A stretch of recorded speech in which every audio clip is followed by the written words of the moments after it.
नमस्कार, morning news India में आपका स्वागत है और मैं हूं आपके साथ विनीत। राजस्थान में 7 विधानसभा सीटों पर उपचुनाव खत्म हो चुके हैं, जिसमें प्रदेश की 7 में से 5 सीटों पर भाजपा ने जीत दर्ज की है। वहीं कांग्रेस को एक सीट जीतकर ही संतोष करना पड़ा। हनुमान बेनीवाल का गढ़ ढह गया। किरोड़ीलाल मीणा के भाई को बिहार का सामना करना पड़ा।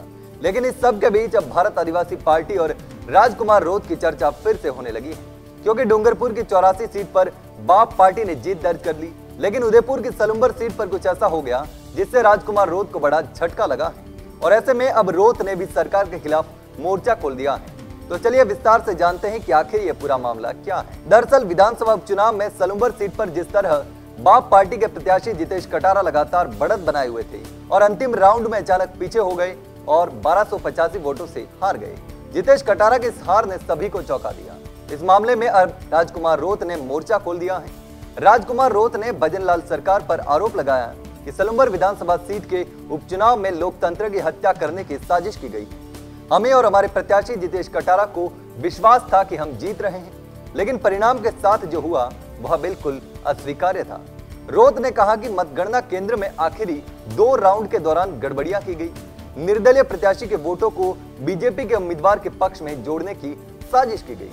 रोत ने कहा कि मुझे प्रत्याशी ने बताया कि काउंटिंग के दौरान 13 और 14 राउंड के बाद मतगणना देरी से शुरू हुई।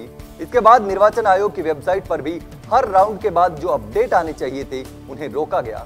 और सबसे हैरानी वाली बात यह है कि आयोग ने वेबसाइट पर अलग अलग डेटा को संशोधित किया और उसे फिर से अपडेट किया। रोत ने यह भी आरोप लगाया कि जल्दबाजी में बीजेपी उम्मीदवार को जीत का प्रमाण पत्र दिया गया, जबकि उनकी पार्टी ने रिकाउंटिंग की मांग की थी। हमारे प्रत्याशी की रिकाउंटिंग की अपील को नजरअंदाज किया गया। बीजेपी नेताओं ने रिटर्निंग अधिकारियों को किसी तरह का दबाव डाला और जल्दी बीजेपी उम्मीदवार को जीत का प्रमाण पत्र दे दिया। इस दौरान हमारे प्रत्याशी के साथ धक्का मुक्की भी की गई।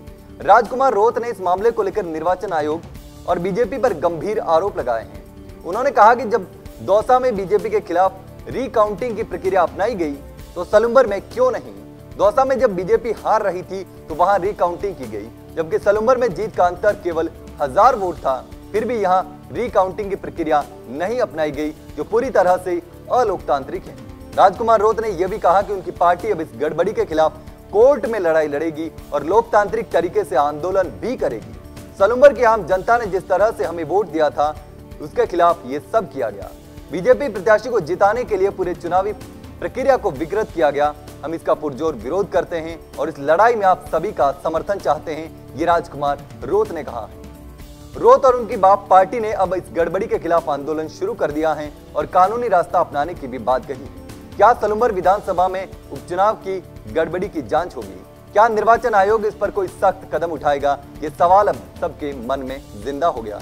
अब राजकुमार रोत ने सलुम्बर में आए नतीजों पर सवाल खड़े कर दिए हैं और बड़ी गड़बड़ी का आरोप लगा दिया है। हालांकि अब देखना होगा कि आखिर रोत की ये लड़ाई कहां तक चलती है और अब क्या कुछ होने वाला है, ये तो आने वाले वक्त में ही पता चलेगा। फिलहाल के लिए इतना ही। इसी प्रकार की तमाम खबरें हम आपके लिए लेकर आते रहेंगे। तब तक के लिए बने रहिए मॉर्निंग न्यूज इंडिया के साथ। धन्यवाद। ऐसे ही और वीडियोस देखने के लिए सब्सक्राइब करें मॉर्निंग न्यूज इंडिया को और जुड़े रहिए हमारे साथ।